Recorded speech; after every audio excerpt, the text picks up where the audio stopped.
Hello, my name is Fraser Simons. This is my channel, Springboard Thought. Today I'm going to be talking about a science fiction fantasy book by an anonymous user, I think, qntm, from the SCP Foundation's wiki.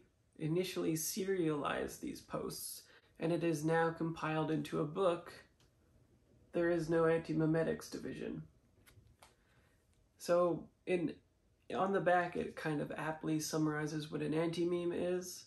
It's an idea with self-censoring properties, an idea which by its intrinsic nature discourages or prevents people from spreading it. And so we follow two different characters. Roughly half of the way in the book is one and the latter half is another, Marion Wheeler. And the second one I won't really talk about because it's spoilers basically as to more or less what is happening there. A lot happens in the first half of the novel. You can tell that it was initially serialized in the same way that when you read anything that's serialized, you notice the sort of formulaic structure that it has. And for this, because all of the technology in it cannot exist or has no explanation that would be satisfactory in scientific terms, and if it did, it would be so convoluted and require so much more information than you would put into a novel that it wouldn't serve the purposes of what they're trying to do with the actual ideas of it. We follow Marion Wheeler, who is the head of the Antimemetics division. The people that Marion Wheeler answers to at the head of the Antimemetics division no longer knows that she exists, basically. She does have, I think, one person that is ahead of her in the division, who seems like they're kind of a liaison for the hierarchy that they are placed in, which to everybody else is they don't exist. And I guess they use sort of like, you know, dark fund money or whatever it's called, slush fund money, right?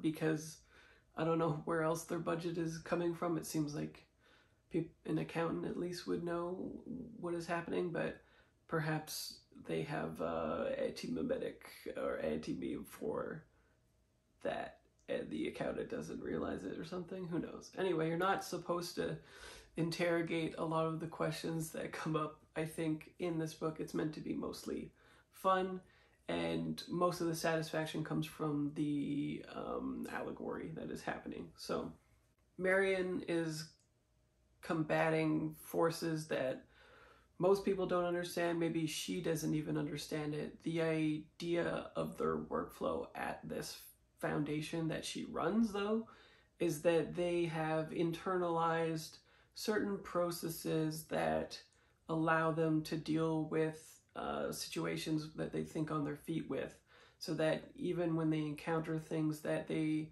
are not aware of or are made to forget certain things, the properties that they're combating sometimes erase their memories just by virtue of being seen and known as an idea. Their being seen has a reaction from that being that makes them forget what it is. And so the only way they can really deal with these situations is from internalizing certain things, sort of like muscle memory. For instance, I don't think it's a spoiler early on to say that a Foundation member, in which they discover that they're as good on the first day or in their latter years or whatever in the Foundation, is put into a situation where he has to deal with an antimeme that is very aggressive and trying to kill him, and has apparently wiped out a lot of other people. When he looks up the number ascribed to the antimeme, which he figures out while thinking on his feet, he finds like a note storage system of all the people that have encountered the meme and all of the stuff that they have documented to try to defeat the meme, and all of them have succumbed and disappeared into who knows what. They're dead, they're forgotten, they never existed, etc. And so one of the chapters is just seeing if this person even makes it. And then towards the end, we have how Marion Wheeler fits into that. The first half of the book is very frenetic. It's like watching an action show, basically, or like playing the Control video game where there is a situation, they react, it's all action, and then by virtue of them figuring out the problem or not, we get some world building as to what is happening in the larger picture for the actual plot. So by virtue of the fact that these things erase memory, do not exist, etc., every chapter does feel like a Deus Ex Machina, though, which will probably bother some people. It started to grate on me as it went.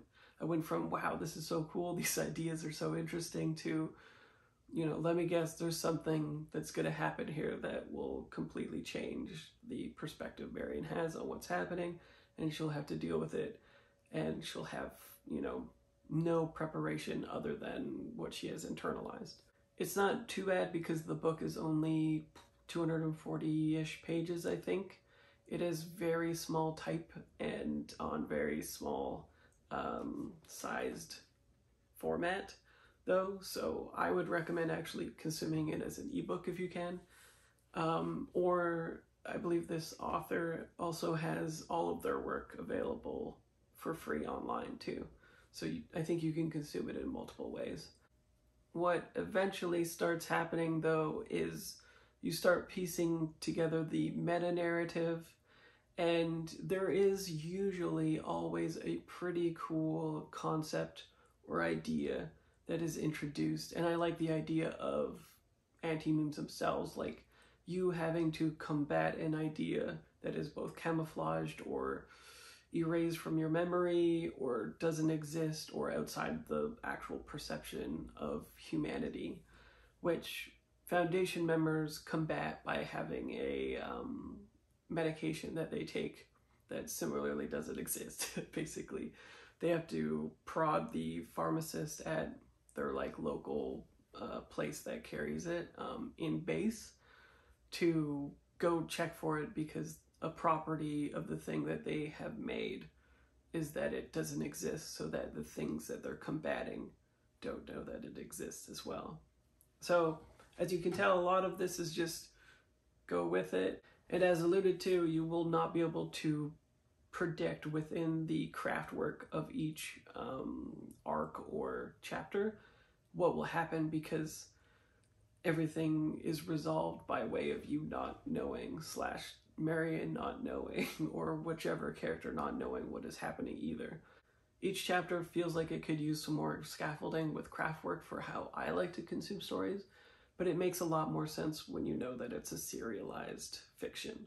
Then, however, the novel takes a very big left turn, I would say.